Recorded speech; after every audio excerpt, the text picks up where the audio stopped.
Perkenalkan, nama saya Pandayo Manteliana dengan NIM 2110243. Di sini saya akan menjelaskan tentang komunikasi verbal dan komunikasi tertulis. Komunikasi verbal yaitu komunikasi yang mengacu pada penggunaan nada suara atau kata-kata yang diucap untuk bertukar ide.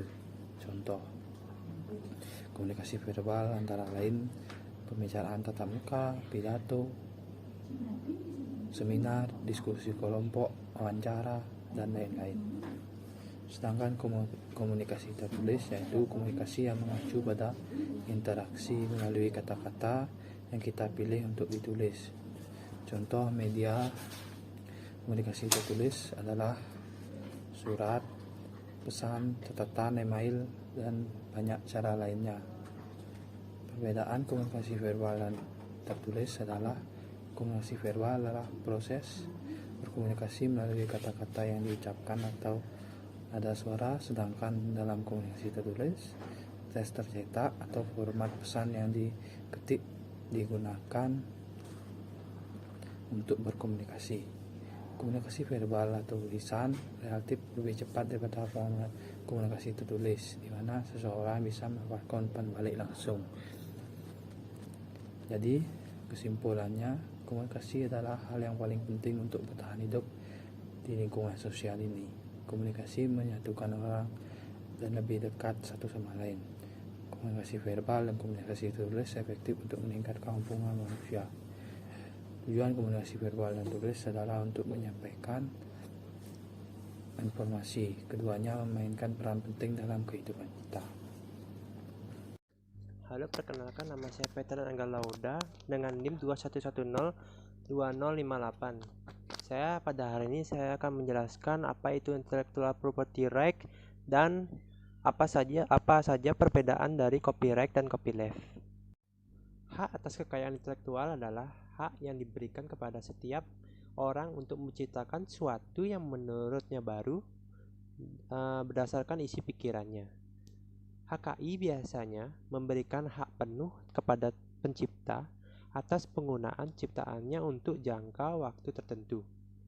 Hak atas kekayaan intelektual adalah hak hukum yang meliputi manfaat yang diberikan kepada individu yang merupakan pemilik dan penemu suatu ciptaan dan telah menciptakan sesuatu yang unik dengan kreativitas atau kemampuan intelektualnya. Setiap orang terkait dengan bidang-bidang seperti sastra, musik, penemuan, dan lain-lain dapat diberikan hak tersebut yang kemudian dapat digunakan dalam praktik bisnis oleh mereka.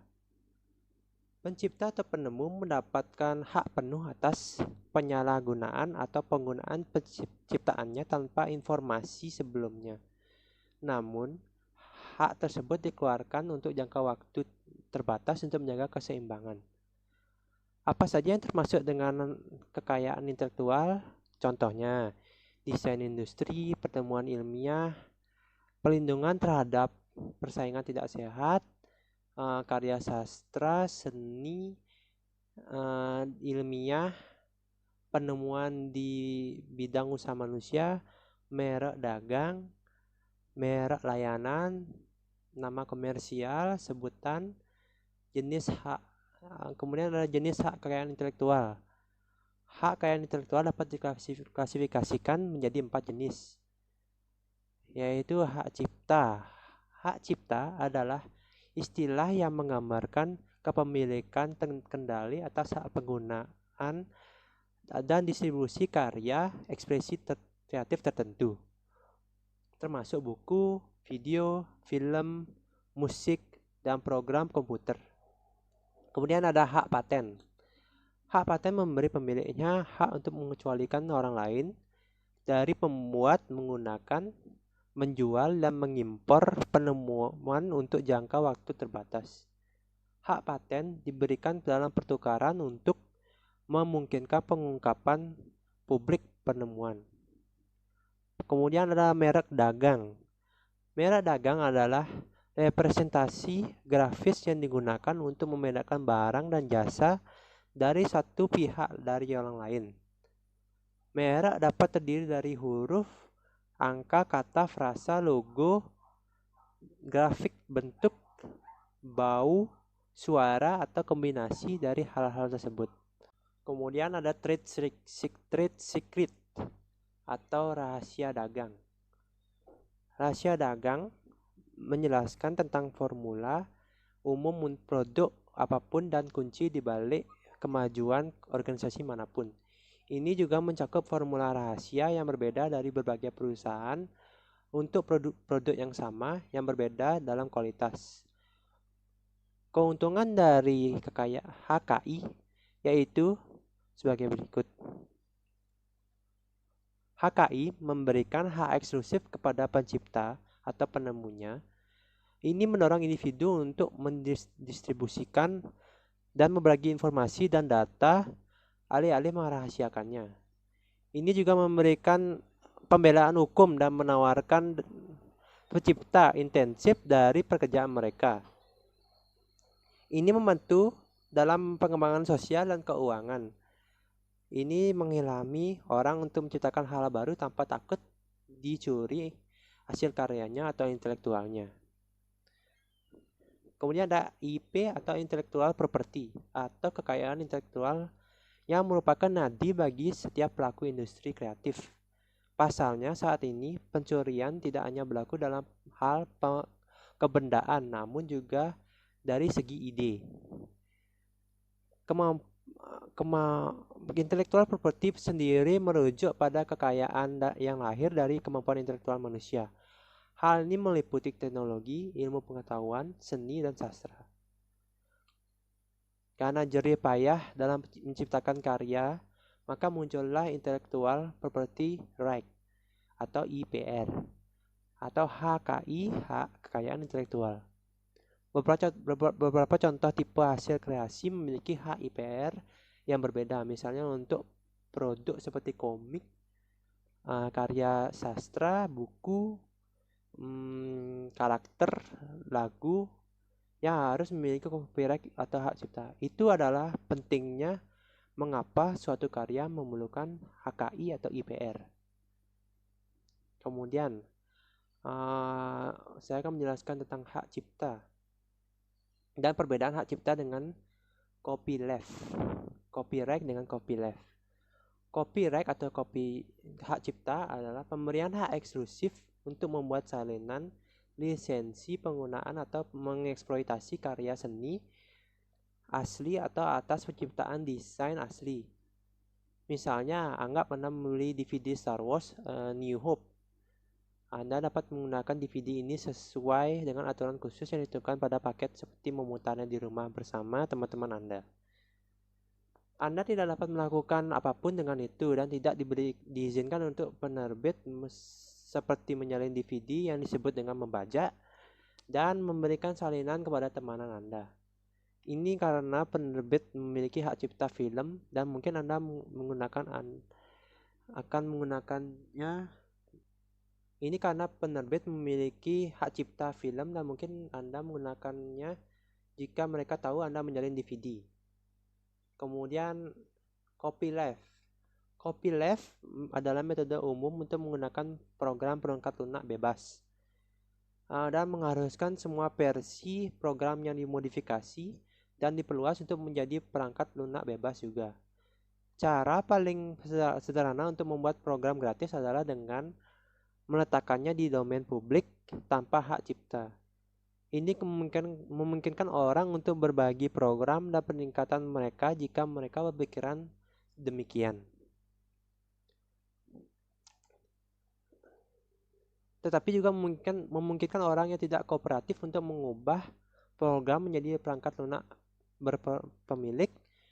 Mereka dapat membuat perubahan banyak atau sedikit dan mendistribusikan hasilnya sebagai produk eksklusif.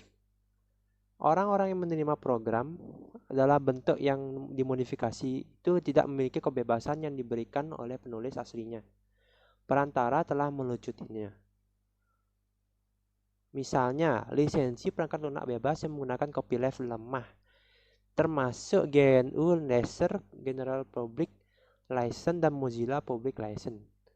Contoh lisensi perangkat lunak bebas non-copyleft atau permissive termasuk lisensi 12 lisensi Apache dan lisensi BSD. Itu termasuk copyleft. Perbedaan antara copyleft dan copyright.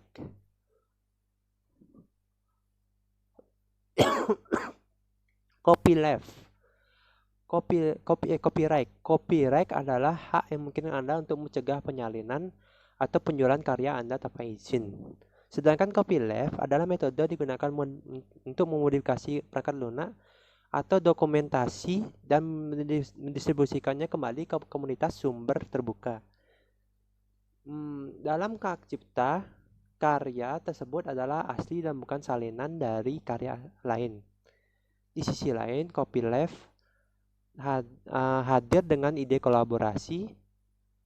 Kemudian yang ketiga, hak cipta melindungi ide orisinal Anda dari akses orang lain.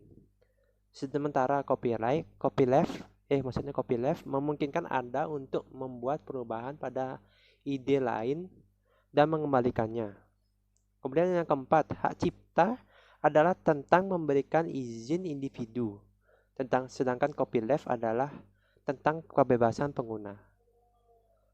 Yang kelima, Anda dapat menerapkan perlindungan hak cipta baik untuk karya yang telah Anda publikasikan ke domain publik maupun karya yang belum Anda publikasikan. Sedangkan copyleft memungkinkan pengguna untuk mendistribusikan karya turunan di bawah lisensi yang menawarkan untuk mendistribusikan karya turunan di bawah lisensi menawarkan hak yang sama dengan karya aslinya. Kemudian yang keenam, contoh hak cipta. Misalkan Anda membuat film, sekarang jika ada orang lain yang membuat sequelnya, dia harus membeli hak cipta dari Anda. Contoh copyleft, sedangkan contoh copyleft yaitu Red Hat Enterprise Linux adalah contoh praktis yang baik dari copyleft yang merupakan sistem operasi komersial. Pengguna bebas untuk memodifikasi dan mendistribusikan kembali ke kode sumber tetapi mereka tidak diperbolehkan untuk menjualnya kembali. Yang terakhir yaitu copyright dilambangkan dengan huruf C di dalam lingkaran dengan bayangan cermin dari simbol hak cipta. Sekian yang saya dapat sampaikan. Terima kasih sudah menonton. Thanks for watching.